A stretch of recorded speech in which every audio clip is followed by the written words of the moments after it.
Hello, my name is Jess, and welcome to Dyscalculia Research Revealed, an interview series where I speak with leading researchers in the field of dyscalculia. Together, we'll explore their most recent and prominent research findings and what these discoveries mean for educators, parents, and individuals with dyscalculia. Today, I'm delighted to be joined by the brilliant Giannis Karagianakis from the University of Athens. He will be sharing a snappy overview of his research on dyscalculia, current projects, and future directions. Good morning, Giannis. Thank you so much for joining me today. How are you doing? Good morning, Jennifer. Very well. Thank you very much for the invitation.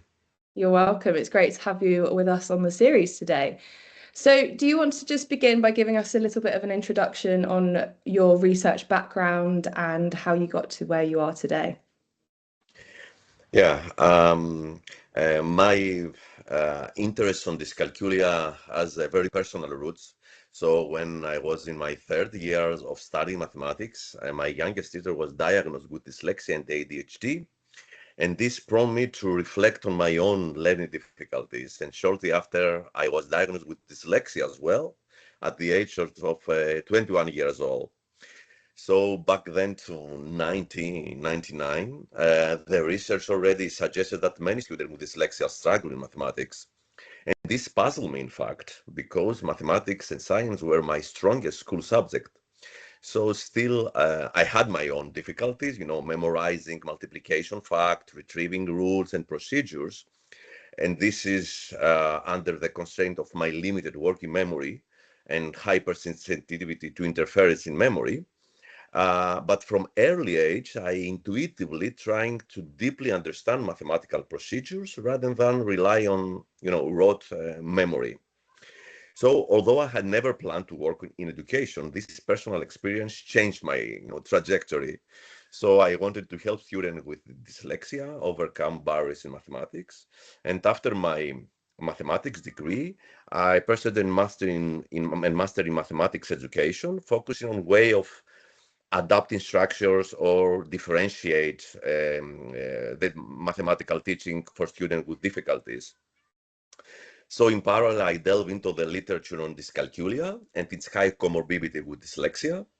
And while I initially focus on secondary education because I'm a mathematician, I realized that difficulties originate much earlier in primary education or even before.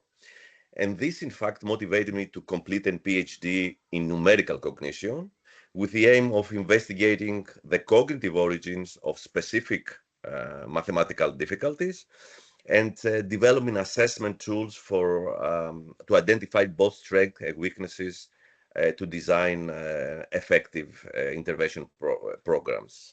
So this is my story and how I intervene in this, section of research. Amazing. It's really interesting to see that you've got this personal link, and that sort of inspired you to go into this field. So yeah, thank you for that. So that sort of answered my second question. So I'll move on to the third one. So what sort of things are you researching at the moment that you can give us a bit of insight into?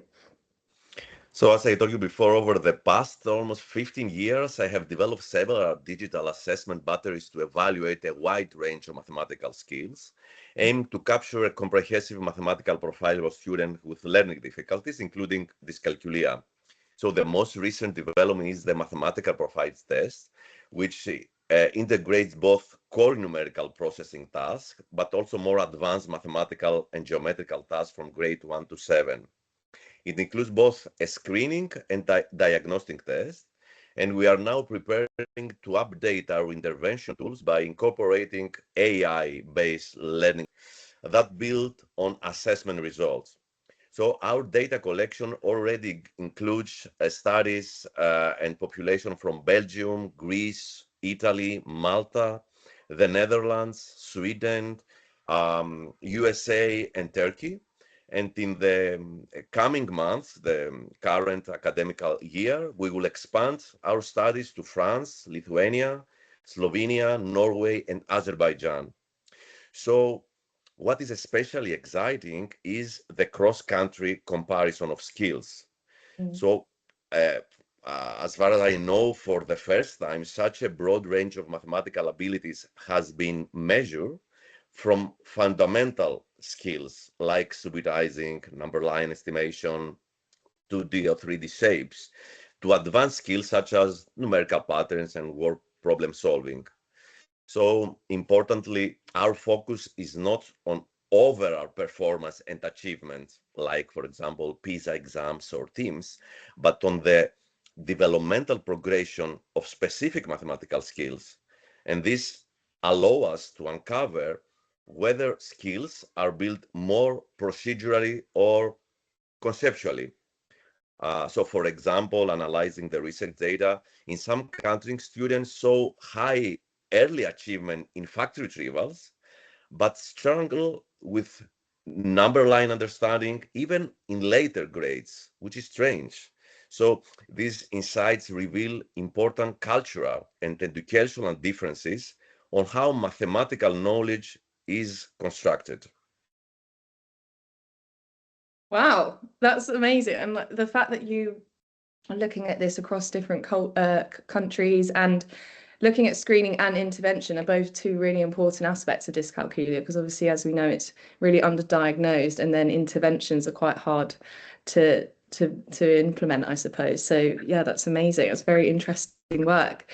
So can you give us, I mean, you've sort of touched on it briefly anyway, but what would you say your findings mean for educators or parents or policy? Is there like a key take-home message that you can give us? Yeah, recently the Dyscalculia Academic Committee of the European Dyslexia Association, which I have the honor of coordinating, established a diagnostic framework and released a new definition of dyscalculia. This definition takes into account the developmental trajectory of mathematical learning. For instance, it extends the idea of number sense beyond whole numbers to include rational numbers like fractions, decimal, percentages, negative numbers, algebraic understanding, reflecting the skills required throughout schooling.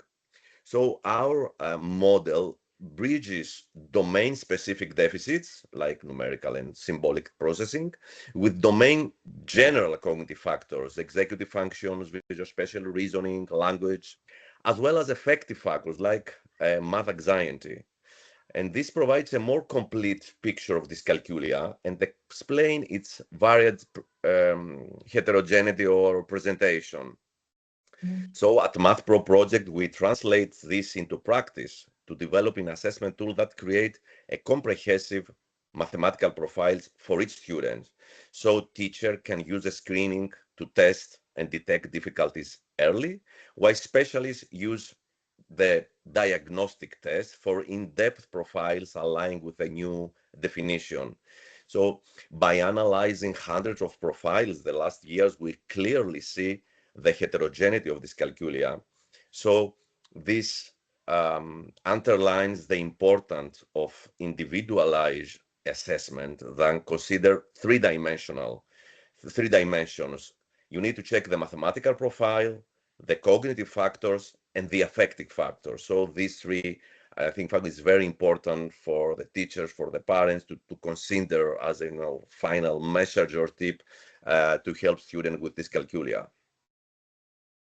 Brilliant. Yeah, that's so important to take into consideration, I think, the full picture. Absolutely. So yeah, that's great. And so our last question of the day is, where do you think future research should tailor their focus? So what gaps do you think in knowledge are still there? So looking ahead, personally, I want to extend my work to older students by investigating the mathematical cognitive profiles of neurodiverse learners in secondary education. Mm-hmm. So classifying mathematical skills by their cognitive roots has shown us through several factor analysis that we have conducted that most complex tasks involve multiple domains at the same time. So for example, imagine that you want to multiply 27 by 3. This requires not just executing arithmetic procedures and holding step in working memory, but also understanding the numerical magnitude, the base 10 positional system. You need to retrieve arithmetic facts from memory. So the more advanced the task, such as solving, for example, in secondary education, quadratic equations, or interpreting linear function word problems, the more complex the interplay becomes. So this complexity makes research at higher levels very challenging. So especially given the limited existing literature in secondary education, this is something that is very, very interesting. So I hope, and we have already are about to develop the tools for the secondary education and start collect data. So I hope to shed some light on these questions, many of which I first asked myself when I was 21 years old, and I'm 47. So, and this, trying to reconcile my love of mathematics with my learning difficulties. Mm. Yeah, so this is what I think is very interesting as a next step in research. Yeah, absolutely. That sounds like a good step next. Absolutely. We're really excited to see where your research goes next, and I'm sure the audience will as well. So everyone stay tuned for Giannis's next venture. So yeah, thank you so much for coming and speaking with us today. We really appreciate you giving us a summary of the things that you've been doing. It seems everything you've been doing has been making a big impact. So yeah, it's brilliant to see. Thank you again for your invitation. You're welcome. So thank you to everyone who listened today. My name is Jess, and that was Giannis on the Dyscalculia Network's Dyscalculia Research Revealed, an interview series. Bye.